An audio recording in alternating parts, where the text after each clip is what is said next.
we have Roots coming into Pokemon Go with a brand new event that's called Blaze a New Trail in Pokemon Go. So let's go over all the details. So welcome to the Trainer Club. Here we go.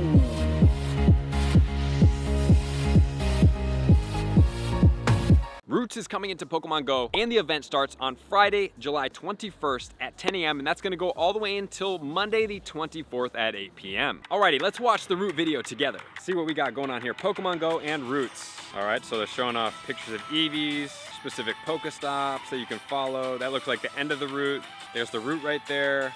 There's the Zygarde.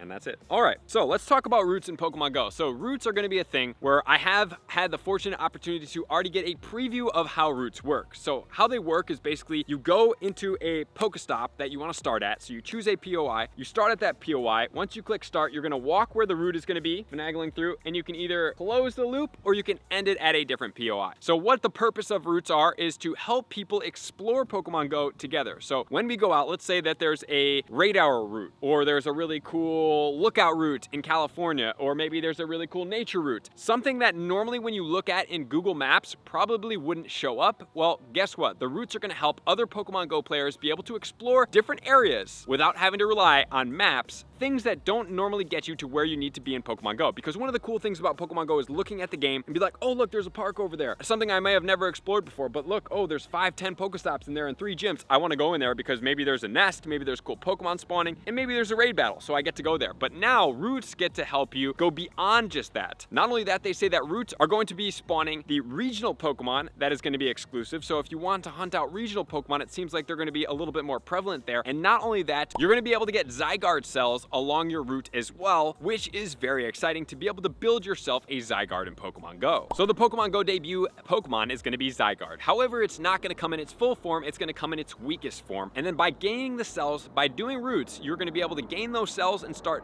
being able to add to it to be able to eventually get it to its final evolution. But let's talk about the event and then we'll go further into Zygarde. So the event is going to have Pokemon spawning such as Growlithe, Ponyta, Doduo, Lillipup, Blitzel, as well as Yungoos. And then we're going to have 7-kilometer eggs, which I'm actually really not sure why these are even in this game right now. But the 7-kilometer eggs are going to include Rockruff, which is probably the only reason to go after this, Squovet, as well as Phalanx. Okay, so 7-kilometer eggs for me is an absolute no-go. I prefer that you guys don't even touch those. It's actually pretty ridiculous. And then also in the field research, you're gonna have increased encounters of Yungoos. And the field research is as follows. We have catch 5 Pokemon for 7 Pokeballs, spin 5 Pokestops or gyms, 500 Stardust, spin 10 Pokestops or gyms can get you that Yungoos for 377. If you guys are into a Yungoos shiny, there you go. Then we have spin 5 Pokestops you haven't visited before for 2,000 Stardust. That's a pretty good one. Walk 1 kilometer for 500 Stardust, walk 3 kilometers for 2,000 Stardust, or hatch an egg for 2,500 Stardust. And throughout this event bonus, for whatever reason, Yungoos is going to have increased shiny chances, and then while walking on a route, you will have 2/3 of the distance to earn buddy candies. The main thing that I'm going to talk about and make sure you guys know about is going to be the 2/3 buddy distance. The reason why I like this is even if you're able to get your buddy excited, or even if you're not, or if you do choose to get your buddy excited and give it a poffin, let's say that you're walking a legendary Pokemon, maybe the Cosmog, right? So the Cosmog can go down to 10 kilometers, and then if it takes 2/3 the distance, that would be 6.7 kilometers to be able to walk, and you're going to gain an XL candy. So while it may not be the most efficient way, there are Pokemon such as this, such as other mythical Pokemon that we do get from GoFest that are extremely challenging for us to get XL candy. So I would highly suggest that you guys go after this avenue to be able to get it there. I think that's probably one of the best things to be able to do for you guys for this event. So not only that, let's also talk about the routes. So we do have a couple articles out here that are going to talk about it. So players will also be rewarded for walking the game's route. Niantic said in a blog post, doling out extra XP, buddy candy, and other bonuses as the players explore the creations, right? So that's pretty cool. And the main purpose of this is to get people out to explore and to explore those hidden routes, secret areas, and things like that that you normally might not be able to discover unless you're with a local from the area. So now locals can take you on a tour throughout cities and towns to be able to help you optimize Pokemon Go. So routes can be short of 500 meters, or they can go all the way up to 20 kilometers long. So they can be pretty good and in-depth. You can also draw figures with your routes. However, routes will go through a review process. So if you guys are thinking anything a little bit naughty, please stay away from that. So to entice players to participate in routes, you will also be able to get a new route badge by completing a route, earning buddy candy more quickly. Obviously through here, we're going to 2/3. More Pokemon attracted to incense when exploring a route for the first time, An XP bonus for the first route completed each day. Completing routes for 7 days in a row will offer an increased XP bonus, which is pretty cool, and a buddy heart when completing a route while adventuring with your buddy. Okay, so that's even cooler because a lot of us enjoy getting our buddies to best buddies, so this will help out with the process. And the new special research will go from A to Zygarde, which will give us a Zygarde encounter. Stage number 1, walk 1 kilometer for 5 pineapple berries, catch 10 Pokemon for 5 potions, use 5 berries to help catch Pokemon for 5 Pokeballs, 500 Stardust. Stage 2, make 5 great throws, 10 raspberries, power Pokemon 5 times. It's going to be 10 Nanab berries. Remember, if you guys do want to save Stardust, use the low CP Pokemon. Hatch an egg for 10 Pokeballs for 1,000 Stardust. Then we have claim a reward for 3 times for 10 Great Balls, 10 potions, and 1,000 Stardust. Then you'll get the 10% form of the Zygarde.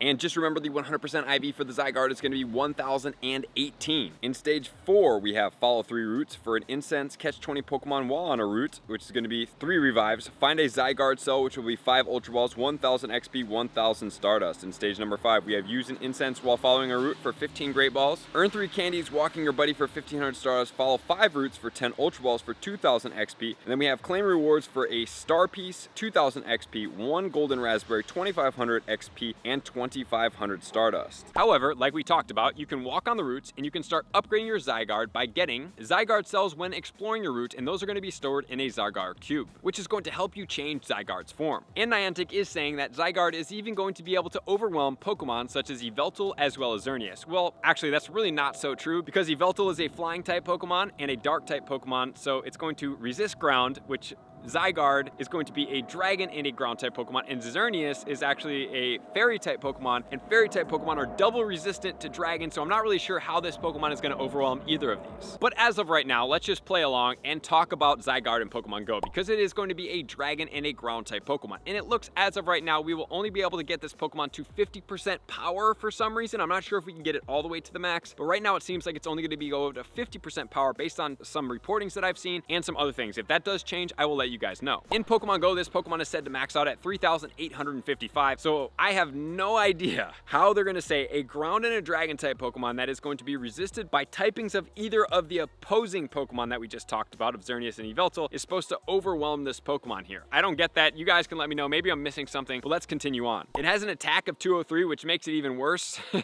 trying to overwhelm these Pokemon, a defense of 232, and a stamina of 239, so this Pokemon is nothing crazy to write home about. It's going to be double weak to ice, single weak to fairy and dragon. It's going to triple resist electric, similar to as does Garchomp, and single resist fire, poison, as well as rock. And the moveset of this Pokemon is going to be Zen Headbutt, Dragon Tail, as well as Bite. And then the charge moves will be Hyper Beam, Earthquake, Outrage, Bulldoze, and Crunch. So it does get the optimal dragon move. However, this Pokemon is nowhere near as strong as a dragon as a lot of other Pokemon out there, so it is definitely not overwhelming any Pokemon out there. And for the Zygarde, right now we're only getting the 50% form, and it does go all the way into the complete form, and when it's in the complete form, it looks like a totally different Pokemon here. And this Pokemon, while it might not be able to handle Xerneas or Yveltal based on the moveset and the typings, this Pokemon, if it gets double as strong, that would be quite crazy. So I'm not sure exactly where it's going to end up, but as of right now, there is no data on it in Pokemon Go from Game Press or Pokemon Go Hub, so we're just going to have to see eventually when this Pokemon does make it into the game, and as soon as it does, we will update you guys to see how powerful it is. And if we're going to check out how good this Pokemon is in Pokemon Go, the best moveset on this Pokemon is going to be Dragon Tail and Outrage, and it puts an ER value at 34.7, which does put this Pokemon on par with Tyrantrum, Giratina Origin Form in a Dragon type, Goodra, and then Zygarde. And if you want to see, that's on the 4th page. On the 3rd page, we have Pokemon such as Palkia, Haxorus, Latios, Dragapult, Dragonite, Kyurem. On the 2nd page, we're going to have Pokemon such as Rayquaza, Shadow Dragonite, Garchomp, Zekrom, Eternatus, Salamence, Dialga, Reshiram. And then on the 1st page, you're looking at the Ultimate Dragons, and the top dragon Mega Garchomp at 55, and Mega Rayquaza at 53, followed by Mega Salamence at 50.54, Shadow Garchomp, Shadow Salamence, Mega Latios, and Shadow Latios. Okay, so the only help that this Pokemon does have right now is it's saying that it's only at 50%. So if we are able to get it up even more powerful, maybe it will make some type of noise in the dragon category, but you're going up against some of the strongest Pokemon in the game, so I cannot really see this happening. And beyond that, as far as the wild spawns, nothing really too crazy to write home about. There's wild spawns out there. Yungoos being in the field research is cool, but I mean, it's Yungoos. It's nothing absolutely crazy. You can get an increased chance of that while on a route. The best bonus and the only bonus that I would really focus on is getting familiar with routes, collecting the Zygarde cells, and then completing the research and going out there and potentially getting some XL candy when walking your buddy on a route in Pokemon Go. And I would prefer that you guys are using Pokemon that are hard to get for XL candy and optimizing those if you guys do want that. But if not, enjoy the research, check out some routes, create some routes, and I can't wait to see what you guys have. We're going to be creating some in Pokemon Go as well. I can't wait to do some in Dana Point back in California and probably Europe as well. So I appreciate you guys being here as always. To all of my likers, commenters, subscribers, Patreon members, everybody takes their support, subscription, and participation to the next level. I'm going to see you guys out on the next video. Peace. I want to take this time to thank everybody who supports me in every facet. It means the world to me, and an extra special thank you to all my Patreons. I greatly appreciate the extra support to continue to allow me to pursue Pokemon Go full time, allowing me to create my daily video uploads in the most timely fashion for everyone's benefit. Plus, I get the amazing experience of sharing my creative processes behind the scenes and raiding all around the globe with select upper tiers. Thank you everybody for being a part of the Trainer Club. You all mean the absolute world to me, and I will see you guys out on the next video.